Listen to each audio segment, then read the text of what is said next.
সুপ্রিয় শিক্ষার্থী বন্ধুরা, আশা করছি তোমরা সবাই অনেক বেশি ভালো আছো। আজকে ২০২৪ সালে নতুন কারিকুলামে যে বিজ্ঞান বইটি এসেছে নবম শ্রেণীর, তোমাদের সেইখান থেকে সবচেয়ে গুরুত্বপূর্ণ একটি অধ্যায়, ষষ্ঠ অধ্যায় পর্যায় সারণী নিয়ে আজকে আলোচনা করা হবে। এবং আজকের এই এক ক্লাসের মাধ্যমেই পর্যায় সারণীর A to Z শেষ করা হবে। প্লাস এখান থেকে তোমাদের জন্য যে সকল প্রশ্নগুলো পরীক্ষায় আসবে প্লাস গুরুত্বপূর্ণ সেই সকল বিষয়গুলো সর্বশেষ পর্যায়ে আলোচনা করা হবে, প্লাস বুঝাইও দেওয়া হবে। তো কোনো টেনশন নাই, সবাইকে স্বাগতম জানাচ্ছি ডিলিজেন্ট স্কুলের পক্ষ থেকে। তো চলো কথা না বাড়ায় আজকে আমরা আমাদের ক্লাসটি শুরু করি। তো ইতিমধ্যে আজকের বিষয় দেখে বুঝতে পারছ, ষষ্ঠ অধ্যায় পর্যায় সারণী। তো এটা তোমাদের বইয়ের 95 পৃষ্ঠা। দ্রুত বার করে ফেলো, আমি যে লাইনগুলো হাইলাইট করে দেবো সেগুলো দাগাই ফেলবা, প্লাস করে ফেলবা। তো আমরা পর্যায় সারণীটা জানার আগে কিছু তিনটা কথা জানালি। এক নাম্বার কথা, এই অধ্যায় থেকে তোমার বলতে পারো এই বইয়ের বেসিক, এটা হচ্ছে কেমিস্ট্রি বিদ্যার একটি অংশ। তুমি জানোই তোমাদের বিজ্ঞান বইয়ে 3টা অধ্যায় ফিজিক্সের, 3টা অধ্যায় কেমিস্ট্রির, 3টা অধ্যায় ভূগোলের, না 3টা অধ্যায় বায়োলজির আর 2টা অধ্যায় ভূগোল, এভাবে ভাগ করা হয়েছে। তো আজকে আমরা কেমিস্ট্রির ষষ্ঠ অধ্যায় পর্যায় সারণী নিয়ে আলোচনা করব। তো এই অধ্যায় জানার আগে তোমাদের 3টা জিনিস সম্পর্কে জ্ঞান রাখা লাগবে। এক নম্বর, পর্যায় সারণী 1 থেকে 40 পর্যন্ত পারমাণবিক সংখ্যা প্লাস পারমাণবিক ভর সংখ্যা, এটা তোমাদের মুখস্থ করা লাগবে, না হলে তোমরা পারবে না। প্লাস যোজনী জানা লাগবে, ধাতু অধাতু জানা লাগবে, কোনটা সক্রিয় ধাতু, কোনটা ক্ষার ধাতু, মুদ্রা ধাতু, এসব জানা লাগবে। তো এগুলো সব বিষয় আজকের আমি এই ভিডিওতে ক্লিয়ার ভাবে বুঝাই দিব। তো আগে আমরা জানে আসি এই অধ্যায় পড়ে তুমি কি কি শিখতে পারবা। এক নাম্বার, পর্যায় সারণীর ধারণা দিতে পারবা, পর্যায় সারণীর মৌলের অবস্থান নির্ণয় করতে পারবা, মৌলের পর্যায়বৃত্ত ধর্ম বিশ্লেষণ করতে পারবা, পর্যায় সারণীর বিভিন্ন ধাপ গ্রুপ চিহ্নিত করতে পারবা, পর্যায় সারণীর সুবিধা পারবা। তো আজকে আমরা এই 5টি বিষয় শেষ করব এই এক ক্লাসের মাধ্যমে। তো ভিডিওটা যতই বড় হোক তোমরা টানে টানে দেখবা না, আমি ক্লাসটা এখনই শুরু করছি, টানে টানে দেখলে কিছু বুঝতে পারবা না। তো চলো শুরু করা যাক। পর্যায় সারণী। পর্যায় সারণীতে অবস্থিত 118টি মৌল রয়েছে। এই পর্যন্ত পর্যায় সারণীতে আবিষ্কৃত বা আবিষ্কার করা হয়েছে 118টি মৌল, যার ভৌত ও রাসায়নিক ধর্ম সম্পর্কে আলোচনা করা হয়, রসায়ন সম্পর্কে বুঝতে পারবা তোমরা। তো কিছু কিছু মৌলের পদার্থ একই রকম ধর্ম প্রদর্শন করে, তাই এই রকম ধর্ম প্রদর্শন করে পদার্থ সমূহ একই গ্রুপে রেখে সকল মৌলিক পদার্থের জন্য একটি ছক তৈরি করার চেষ্টা বিজ্ঞানীরা বহুকাল ধরে কিন্তু করেছিল। ফলে কিছু কিছু বিজ্ঞানী সফল হয়েছিল, কিন্তু এক্সাক্ট হয়নি এই কাজটা, বুঝছো।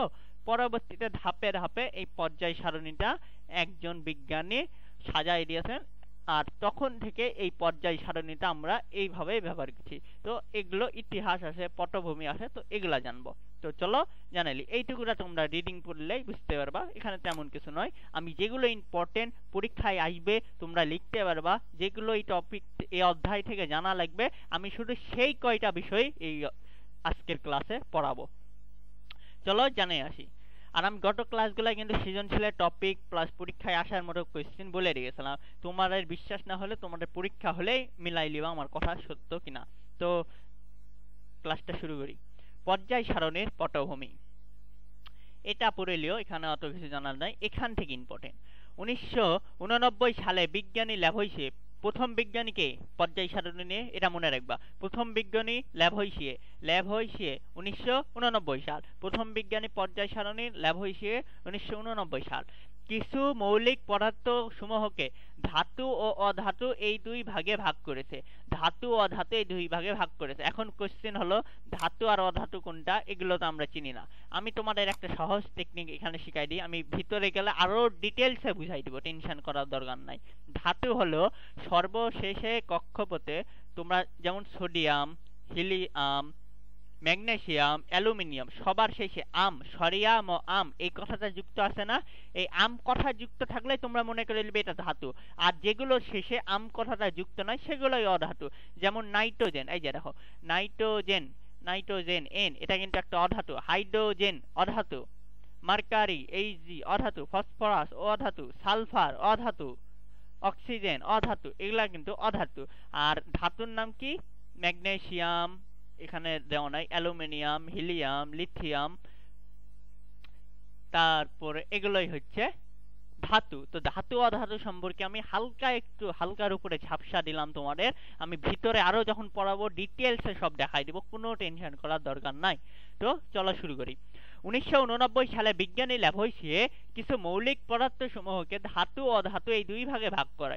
এই মৌলিক পদার্থ হচ্ছে oxygen, nitrogen, hydrogen, phosphorus, mercury, zinc, sulphur ইত্যাদি। এই কয়টা জিনিস তোমাকে এখানে মনে রাখা লাগবে, এই তিনটা লাইন তোমাদের মাস্ট মুখস্থ করা লাগবে। এটা এমসিকিউতে দিবে। এমসিকিউতে এইভাবে দিল, প্রথম পর্যায় সারণীতে কোন বিজ্ঞানী ইয়ে করে? মেন্ডেলিভ, ল্যাভোইসিয়ে নাকি ইয়া? তখন ল্যাভোইসিয়ে। কত সালে? 1989 সালে।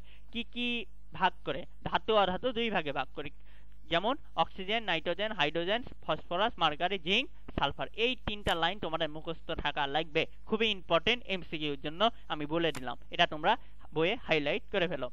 তো এরপরে চলে আসো, এরপর ওই বিজ্ঞানী সময় থেকে বিভিন্ন ভাবে পর্যায় সারণীটা সাজানোর চেষ্টা করছে। হ্যাঁ, চেষ্টা করতে করতে পরবর্তীকালে ওই বিজ্ঞানীটা ব্যর্থ হয়ে গেল। মানে মৌলিক পদার্থ সমূহ একটি নির্দিষ্ট ভাগে ভাগ করতে থাকে, তারপরে বিজ্ঞানীটা রেখে দিল, আর মানে পারেনি। হ্যাঁ, তারপরে পরবর্তীকালে আরেকটা নতুন বিজ্ঞানী আলো। ধরো তুমি একটা কোনো কিছু বানানোর চেষ্টা করতে করতে করতে ব্যর্থ হয়ে গেল, তোমার জায়গায় অন্য একজন আসে, ওই কাজটা সম্পূর্ণ করে ফেললো। ঠিক পরবর্তী ল্যাভোইসিয়ের পর 2 নম্বর বিজ্ঞানীর নাম কি? ডোবেরাইনার। ল্যাভোইসিয়ে প্রথম বিজ্ঞানী পর্যায় সারণী নিয়ে, 2 নম্বর বিজ্ঞানী ডোবেরাইনার। এই বিজ্ঞানী ডোবেরাইনার একই রকম ধর্ম প্রদর্শন করে একই রকম মৌলিক পদার্থ সমূহকে তাদের পারমাণবিক ভর অনুযায়ী 3টি করে মৌল দিয়ে সাজানোর চেষ্টা করলো। কি দিয়ে সাজানোর চেষ্টা করলো? পারমাণবিক ভর অনুযায়ী। আর আমাদের ল্যাভোইসিয়ে মামা কি দিয়ে সাজাইছিল? ধাতু অধাতু মৌলিক পদার্থ দিয়ে। আর এখানে ডোবেরাইনার মামা সাজালো পারমাণবিক ভর দিয়ে। এটা কিন্তু তোমাদের লাগবে লাগবে লাগবে, এমসিকিউতে আসবেই। বলতে পারে এমসিকিউতে দ্বিতীয় বিজ্ঞানীটা কে? পর্যায় সারণী ডোবেরাইনার। কয়টি মৌললে সাজাইছিল? এই 3টি মৌললে সাজাইছিল তাদের পারমাণবিক ভর নেয়, যে পারমাণবিক ভর সংখ্যা না, কিন্তু পারমাণবিক ভর অনুযায়ী পর্যায় সারণীটাকে সাজাইছিল। তো এই ক্ষেত্রে তিনি লক্ষ্য করেন যে দ্বিতীয় মৌলের পারমাণবিক ভর প্রথম ও তৃতীয় মৌলের পারমাণবিক ভরের যোগফলের অর্ধেক বা তার কাছাকাছি হয়। একেই ডোবেরাইনারের তৈ সূত্র বা ডোবেরাইনারের সূত্র বলে। এটা পরীক্ষায় আসবে, ক নম্বরে বলে দিলাম। যাও, ডোবেরাইনারের তৈ সূত্র বা ডোবেরাইনারের সূত্রটা কি? যে দ্বিতীয় মৌলের পারমাণবিক ভর প্রথম ও তৃতীয় মৌলের পারমাণবিক ভরের যোগফলের অর্ধেক বা তার কাছাকাছি হয়, একেই ডোবেরাইনারের তৈ সূত্র বা ডোবেরাইনারের সূত্র বলে। তো এটা খুবই ইম্পর্টেন্ট, দাগাইলাও। তো ডোবেরাইনার যে 3টি মৌল নিয়েছে, সেই 3টি মৌল কি? সেই 3টি মৌল হলো এই যে chlorine, bromine, iodine. Chlorine, bromine, iodine, এই ডোবেরাইনারের 3টি মৌলের নাম ক্লোরিন, ব্রোমিন, আয়োডিন। একে প্রথম তৈ মৌল হিসেবে চিহ্নিত করা হয়। তাহলে প্রথম বিজ্ঞানী ল্যাভোইসিয়ে, দ্বিতীয় বিজ্ঞানী আমাদের ডোবেরাইনার মামা। এরপর তৃতীয় আরেকজন বিজ্ঞানী চলে এলো। 1829 সাল পর্যন্ত যে সকল মৌল আবিষ্কৃত হয়েছে সেই সব মৌলের জন্য ইংরেজি বিজ্ঞানী জন নিউল্যান্ড। ইংরেজি বিজ্ঞানীটার নাম কি? 3 নম্বর বিজ্ঞানী কি? জন নিউল্যান্ড, 1829 সালে। 3 নম্বর বিজ্ঞানীর নাম কি? জন নিউল্যান্ড। 1829 সালে একটি সূত্র প্রদান করেন যা নিউল্যান্ডের অষ্টক সূত্র নামে পরিচিত। এটা মাস্ট ইম্পর্টেন্ট। ওই উপরে দুইটা যদি পরীক্ষায় নাও আসে, এটা তোমাদের আসবে, আমি গ্যারান্টি। কারণ নিউল্যান্ডের অষ্টক সূত্র বিবৃতি করো, খ নম্বরে দিয়ে দিবে। তখন তোমরা এইটুকুটা, এই যে হাইলাইট হচ্ছে না কেন, এই যে এই 4টা লাইন তোমরা দিয়ে দিবা। নিউল্যান্ডের অষ্টক সূত্র বিবৃতি করো, খ নম্বরে আসলে এই 4টা লাইন দিয়ে দিও। তো এটা মুখস্থ করা লাগবে। তো এটাও তোমরা বইয়ে দাগাই দিতে পারো। তো আমি একটু পড়াই দিই। এরপরে 1829 সাল পর্যন্ত যে সকল মৌল আবিষ্কৃত হয়েছে সেসব মৌলের জন্য ইংরেজি বিজ্ঞানী জন নিউল্যান্ড একটি সূত্র প্রদান করেন যা নিউল্যান্ডের অষ্টক সূত্র নামে পরিচিত। এই সূত্র অনুযায়ী তিনি একটি গুরুত্বপূর্ণ বিষয় লক্ষ্য করেন যে যখন মৌলসমূহকে পারমাণবিক ভর ও কম থেকে বেশি অনুযায়ী সাজানো হয়, তখন এখানে একটি মৌলের ভৌত রাসায়নিক ধর্ম তার অষ্ট মৌলের ভৌত রাসায়নিক ধর্মের সঙ্গে মিল খুঁজে পাওয়া যায়। এরপর 1859 সালে আরেকটা বিজ্ঞানী হলো। তো 4 নম্বর বিজ্ঞানীর নাম কি? 1869 সালে। 1869 সালে 4 নাম্বার বিজ্ঞানীর নাম এই যে আমাদের মেন্ডেলিভ। তিনি সকল মৌলসমূহ ভৌত ও রাসায়নিক ধর্ম পর্যালোচনা করে একটি পর্যায় সূত্র প্রদান করেন, যা মৌলসমূহের ধর্মগুলোর সঙ্গে তাদের পারমাণবিক ভর সম্পর্কিত সূত্রটি হয়। মৌল এই যে এটা তোমাদের মুখস্থ করা লাগবে। মৌলসমূহের ভৌত ও রাসায়নিক ধর্ম তাদের পারমাণবিক ভর বৃদ্ধির সাথে সাথে পর্যায়ক্রমে আবর্তিত হয়। এই সূত্র অনুযায়ী তখন আবিষ্কৃত মৌলের সংখ্যা 63টি। তাহলে কোশ্চেন এমসিকিউতে আসবে বিজ্ঞানী মেন্ডেলিফের আবিষ্কৃত মৌলের সংখ্যা কয়টি? এই যে 63টি। বিজ্ঞানী মেন্ডেলিফের আবিষ্কৃত মৌলের সংখ্যা 63টি। তো বিজ্ঞানী মেন্ডেলিফের আবিষ্কৃত মৌলের সংখ্যা 63টি। তো 63টি মৌলকে তিনি সাজান।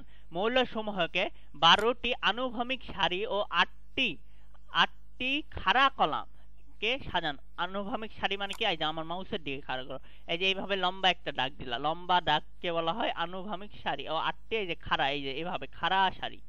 তো এটা পর্যায় সারণীতে গেলেই তোমাদের ক্লিয়ার ভাবে বুঝাই দেবো, টেনশন করার দরকার নাই।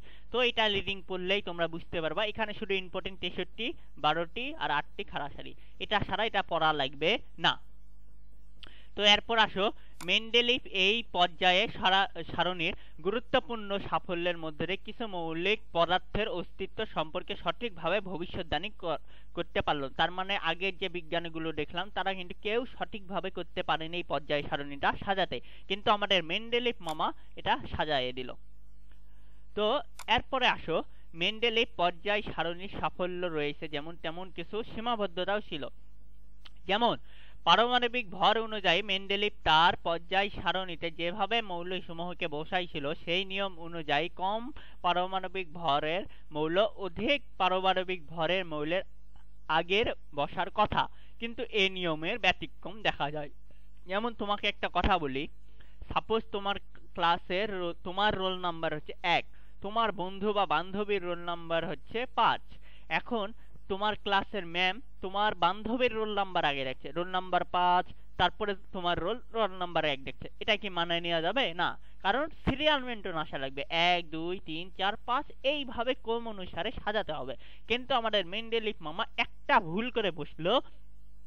ভুলটা হলো সেই মৌলগুলোকে তাদের পারমাণবিক সংখ্যা অনুযায়ী ঠিক মতো সাজাতে পারলো না, কারণ পারমাণবিক ভর অনুযায়ী একটা কম বেশি হয়ে গেল। যেমন এই যে আর্গনের ক্ষেত্রে পারমাণবিক ভর 40 হওয়ার সত্ত্বেও কম পারমাণবিক ভর 39, পটাশিয়াম আগে পরে বসে গেছিল। এই জন্য মেন্ডেলিফেরটাও কিছু মৌল 63টা মৌল অবস্থান ঠিক হলেও বাকি 118টা মৌল কিন্তু ঠিক ছিল না। তো মেন্ডেলিফও শেষ পর্যন্ত ব্যর্থ হয়ে গেল। তো এরপরে আসো আমাদের এই পর্যায় সারণীটা চলে আসো। এখন আমি তোমাদের সমস্ত কোশ্চেনের অ্যান্সারটা দূর করব। তো এই পর্যায়টা মানে এই পিরিয়ডটা খুবই খুবই গুরুত্বপূর্ণ, সবাই অ্যাটেনশন দাও। এইটা যদি না বুঝতে পারো এর পরবর্তী ধাপ বুঝতে পারবা না, সেটা তোমাকে আমি গ্যারান্টি দিয়ে দিলাম। তো এইটা বুঝতে পারলে তোমার কাছে এই পর্যায় সারণীর সমস্ত কোশ্চেনের অ্যান্সার করতে পারবা, সবকিছু তোমার কাছে ইজি মনে হবে। তো আগে চলো আমি মেন জিনিসটা বুঝাই দিই। এখানে হচ্ছে ক্রোমিয়াম একটা মৌল দিয়েছে। এখন তোমাকে আমি বলে দিই, এই যে পারমাণবিক ভর প্রতীক মৌলের নাম, পারমাণবিক সংখ্যা, পর্যায় সংখ্যা, গ্রুপ সংখ্যা। এখন তোমাদের দুটাই জিনিস জানা লাগবে, গ্রুপ সংখ্যার পর্যায় সংখ্যা কোথায় থাকে। সব সময় মনে রাখবা, সব সময় মনে রাখবা তুমি দাঁড়ায় থাকা অবস্থায় তোমার মাথা তোমার গ্রুপ, তোমার বাম হাত তোমার পর্যায়। আমার মাথা আমার গ্রুপ, আমার বাম হাত আমার পর্যায়।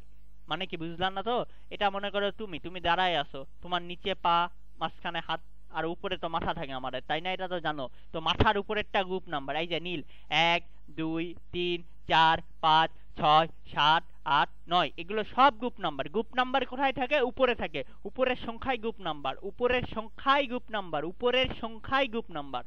কি বললাম মনে থাকবে তো? তোমার মাথা গ্রুপ, তোমার মাথায় তোমার গ্রুপ নাম্বার, তোমার মাথায় তোমার গ্রুপ নাম্বার। পরীক্ষায় গ্রুপ নাম্বার আর পর্যায় সংখ্যা চিনতে পারছো না, তখনই মনে করবা তুমি দাঁড়াই আমার মাথা কোন দিকে? আমার মাথা উপরের দিকে, তার মানে উপরের দিকেই সবসময় গ্রুপ নাম্বার। আর গ্রুপ নাম্বার চিনতে পারলেই তুমি পর্যায় সংখ্যা পারে যাবা। গ্রুপ নাম্বারের পর তোমার বাম হাত তোমার পর্যায় সংখ্যা, তোমার বাম হাত তোমার পর্যায় সংখ্যা। এই যে এটা তুমি দাঁড়ায় আছো, তোমার মাথা গ্রুপ নাম্বার, তোমার বাম পাশ পর্যায়। লিথিয়াম এই যে 1 2 3 4 5 এলা সব পর্যায়, তার মানে বাম সাইডের গুলা সব পর্যায়, মাথার উপরের গুলা 1 2 3 4 5 6 গ্রুপ। এই যে গ্রুপ সংখ্যা 6, নীল কালিতে পর্যায় সংখ্যা 4, এই যে লাল কালিতে পর্যায় সংখ্যা দেওয়া আছে আর গ্রুপ সংখ্যা উপরে। আমি আশা করছি এইটুকু তোমরা সবাই বুঝতে পারছো পর্যায় সংখ্যা আর গ্রুপ সংখ্যা কোনটা। এটা একটু শুধু পর্যায় সারণীর ক্ষেত্রে এইভাবে পর্যায় সংখ্যা আর গ্রুপ সংখ্যা তোমরা মনে রাখতে পারবা। এরপর আসো কোনটা পারমাণবিক সংখ্যা, কোনটা পারমাণবিক ভর সংখ্যা।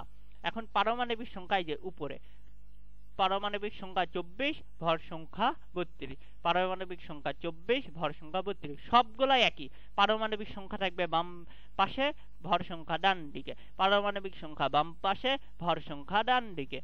পারমাণবিক সংখ্যা বাম পাশে, ভর সংখ্যা ডান দিকে। এবার আমি তোমাদের বলি কি কি মুখস্থ করা লাগবে। 1 থেকে 40 পর্যন্ত তোমাদের মৌল মুখস্থ করবা প্রথম অবস্থায় এইভাবে। আমি তোমাদের কিছু দেখাই দিই, বাকিগুলো মুখস্থ করবে। 1 থেকে 40, 1 থেকে 40। হাইড্রোজেন, এই যে হাইড্রোজেন বাংলা লেখা আছে কিন্তু, হাইড্রোজেনের পারমাণবিক সংখ্যা 1, হাইড্রোজেনের পারমাণবিক ভর সংখ্যা 1। লিথিয়ামের পারমাণবিক সংখ্যা 3, লিথিয়ামের পারমাণবিক ভর সংখ্যা 7। বেরিলিয়ামের পারমাণবিক ভর সংখ্যা 4, বেরিলিয়ামের পারমাণবিক ভর সংখ্যা 9। হাইড্রোজেনের পারমাণবিক সংখ্যা 1, ভর সংখ্যা 1। লিথিয়ামের পারমাণবিক সংখ্যা 3, ভর সংখ্যা 7। বেরিলিয়ামের পারমাণবিক সংখ্যা 4, ভর সংখ্যা 9। সোডিয়ামের পারমাণবিক সংখ্যা 11, ভর সংখ্যা 23। ম্যাগনেসিয়ামের পারমাণবিক সংখ্যা 12, ভর সংখ্যা 24। পটাশিয়ামের পারমাণবিক সংখ্যা 19, ভর সংখ্যা 39। ক্যালসিয়ামের পারমাণবিক সংখ্যা 20, ভর সংখ্যা 40। এইভাবে তোমরা 40 পর্যন্ত যদি মুখস্থ করতে পারো তোমাদের আর কিছু লাগবে না এই অধ্যায় থেকে, সেটা আমি তোমাকে গ্যারান্টি দিয়ে দিলাম। এখন আসো কোনটা ধাতু কোনটা অধাতু কি করে চিনবা। লিথিয়াম, এই দেখো 29 আকার আ ম আম, আম কথাটা আছে কিনা, আম কথাটা থাকলেই ধাতু, আম কথাটা থাকলেই ধাতু। ম্যাগনেসিয়াম, আম আছে না, আম কথাটা থাকলেই ধাতু। স্ক্যান্ডিয়াম, আম কথা আছে, লাস্টে আম কথা আছে মানে এটা ধাতু। টাইটেনিয়াম ধাতু, ভ্যান্ডিয়াম ধাতু, ক্রোমিয়াম ধাতু, ম্যাঙ্গানিজ, এই যেভাবে চলে আসছে। তারপরে আরো আছে দেখো, হিলিয়াম ধাতু, নিয়ন ধাতু, আর্গন, তারপরে অক্সিজেন অধাতু, কার্বন অধাতু, অ্যালুমিনিয়াম ধাতু, ফসফরাস। তো এইভাবে তোমরা 40 ঘন্টা মুখস্থ করবা, এত কিছু মুখস্থ করার দরকার নাই। এরপরে পঞ্চম অধ্যায়, এরপরে যখন আমি পরের চ্যাপ্টারটা করাবো ওই অধ্যায়ে যোজনী ইলেকট্রন বিন্যাস আমি বোর্ডে তোমাদের হাতে কলমে দেখাই দিব, তোমরা আরো বুঝতে পারবা। তো একদিনে বেশি কিছু তো পড়ানো যাবে না, তোমরা বুঝতে পারবে না। আমি এই পর্যায় সারণীর 40টা মুখস্থ করার পর ইম্পর্টেন্ট আরো 5টা বোনাস তোমাদের জন্য অ্যাড করে দিব, যেগুলো তোমরা জানলে তোমাদের ষষ্ঠ অধ্যায়ে পর্যায় সারণী নিয়ে আর প্রবলেম হবে না। এখন আসো গ্রুপ নাম্বার আর পর্যায় নাম্বার কি করে বার করা যায়। এটা এই যে আমি কিন্তু বললাম মেন্ডেলিফও সফল হলো না। এরপরে 1913 সালে বিজ্ঞানী মোসলে মৌলসমূহকে পারমাণবিক ভর পরিবর্তিত পারমাণবিক সংখ্যা অনুযায়ী পর্যায় সারণীতে সাজানোর জন্য প্রস্তাব করেন। এখন এ অনুযায়ী যখন পর্যায় সারণীকে সাজানো হলো তখন দেখা যায় যে আর্গনের পারমাণবিক সংখ্যা 18, পটাশিয়ামের পারমাণবিক সংখ্যা 19 আগে বসেছে, এইটা সংশোধিত ছিল। তার মানে বোঝা গেল সর্বশেষ বিজ্ঞানী মোসলে 1913 সালে আমাদের এই পর্যায় সারণীটা সম্পূর্ণ পরিপূর্ণ একটা রূপ দিয়েছিল কে, বিজ্ঞানী মোসলে 1913 সালে। তো পর্যায় সারণীর ইতিহাস এই পর্যন্ত। এখানে শুধু জানা লাগবে ল্যাভোইসিয়ে 33টি মৌল, মেন্ডেলেভ 63টি মৌল, আর মোট এখন বর্তমানে 118টি মৌল আবিষ্কৃত আছে। পর্যায় সারণী থেকে এই প্রশ্ন ব্যতীত অন্য কোনো কোশ্চেন আসবে না, সেটা আমি তোমাদের বলে দিলাম। এমসিকিউতে সবচেয়ে গুরুত্বপূর্ণ একটা কোশ্চেন এইটা, আইইউপিএসিতে international union of pure and applied chemistry এই পর্যন্ত 118টি মৌলের অনুসন্ধান পাওয়া গেছে, এটা এমসিকিউতে দিবে, আর কিচ্ছু জানা লাগবে না, তোমরা এই পর্যন্ত রিডিং পড়লেই বুঝতে পারবা। এরপর আমরা নেক্সট স্টেপে যাব, পর্যায় সারণীর বৈশিষ্ট্য বা পর্যায় সারণীতে মৌলের অবস্থান নির্ণয়। এইটুকু তোমরা রিডিং পড়ে নেবা। এখন তোমাদের মেন কাজ হচ্ছে এইখানে দেরিয়ে আছে খাদ ধাতু। এই যে গ্রুপ নাম্বার 1 খাদ ধাতু, hydrogen, lithium, sodium, potassium, rubidium, caesium, francium. এটা আমরা একটা ছন্দ আকারে মনে রাখি, কি করে জানো, হেলে নাকে রুবি সাজাইলো ফ্রান্সে, হেলে নাকে রুবি সাজাইলো ফ্রান্সে। বেরিয়া, মোগলাই, কাবাব, সিঙ্গারা, এইভাবে একটা ছন্দ আছে। ছন্দগুলো আমি তোমাদের নেক্সট ক্লাসে পিডিএফ আকারে দিয়ে আমি বুঝাই দিব। তো ধাতু অধাতু তোমরা, এলা হচ্ছে হ্যালোজেন গ্রুপ, আর এটা নিষ্ক্রিয় মৌল সর্বশেষ গ্রুপ, এলা ল্যান্থনের সারি, অ্যাক্টনের সারি, তো এইসব দেওয়া আছে। তো এইটা তোমাদের আমি সর্বশেষ যে পিডিএফ দিয়ে আমি তোমাদের শিখাই দিব, তখন ক্লাসে এটা নিয়ে আলোচনা করবো না আমি। তো যখন আমি পরের অধ্যায়টা করাবো, এর পরের চ্যাপ্টারটা, তখন এটা লাগবে, তখন আমি তোমাদের এটা আমি আমার নিজস্ব বোর্ডে তোমাদের হাতে কলমে শেখাবো। এখন তোমাদের গ নাম্বারে বা ঘ নাম্বারে এই কোশ্চেনটা খুবই দেয়, এটা তোমাদের শেখা লাগবে। মৌলের গ্রুপ ও নাম্বার বা পর্যায় নাম্বার। পর্যায় সারণীতে মৌলের গ্রুপ নাম্বার বের করার জন্য কয়েকটি নিয়ম রয়েছে। সেগুলো হলো: নিয়ম 1, কোনো মৌলের ইলেকট্রন বিন্যাসের বাহিরের সর্বোচ্চ প্রধান শক্তি স্তরে যদি s অরবিটাল থাকে, তাহলে ওই s অরবিটালে বিদ্যমান ইলেকট্রন সংখ্যায় ওই মৌলটির গ্রুপ নাম্বার। উদাহরণ: হাইড্রোজেন এর ইলেকট্রন বিন্যাস 1s1। এই যে 1 আছে না, এই 1টাই হচ্ছে কি মাথার উপরে, যে আমি বলি মাথার উপরে গ্রুপ, পাশে পর্যায়, মাথার উপরে মানে 1 আছে, এটা হচ্ছে গ্রুপ নাম্বার, পাশে পর্যায় নাম্বার। কোন মৌলের ইলেকট্রন বিন্যাসের বাহিরে, এখন আসো, তোমরা অনেকে আসো ইলেকট্রন বিন্যাস করতে পারো না। যারা যারা ইলেকট্রন বিন্যাস করতে পারো না, তাদের জন্য আমার ইউটিউব চ্যানেলে ভিডিও আছে শুধু ইলেকট্রন বিন্যাস নিয়ে, গ্রুপ নাম্বার নিয়ে, পর্যায় নাম্বার নিয়ে, ধাতু অধাতু নিয়ে। তো এই ভিডিওটাও আছে, এটা আমার একটা পুরাতন ভিডিও, তো আমি নতুন ভাবে এই ভিডিওটা আপলোড দিব, তো তোমরা চাইলে দেখে আসতে পারো। এর পরের অধ্যায়টা ছিল ইলেকট্রন বিন্যাসে, তো ওইটা যারা যারা পারো তাদের কাছে এই বিষয়গুলো এখন ইজি লাগবে। আর যারা যারা ওই বিষয়টা স্কিপ করেছে, তারা তো এখন এটা কঠিন মনে হবে, কি করে ভাই 1s আসলো, 2s আসলো, 2p আসলো। এটা কিন্তু আব্বাউল নীতি অনুযায়ী আসছে। তো এই বিষয়টা আমি আমার ওই ভিডিওটাই বলেছি, তুমি আমার ইউটিউব চ্যানেলে ক্লিক করো, প্লে লিস্টে চলে যাও, আমার ওই ভিডিওগুলো আছে, আগে দেখো, তারপরে এই বিষয়টা দেখো, বুঝতে পারবা। তো এখানে এইসব মৌল আছে, কিছু ব্যতিক্রম, কিছু এইভাবে তোমরা সাজাতে হবে। তো আমি এটা নেক্সট ক্লাসে আমি আলোচনা করব ইলেকট্রন বিন্যাস নিয়ে। আজকের ক্লাস এখানেই শেষ করছি। আল্লাহ হাফেজ।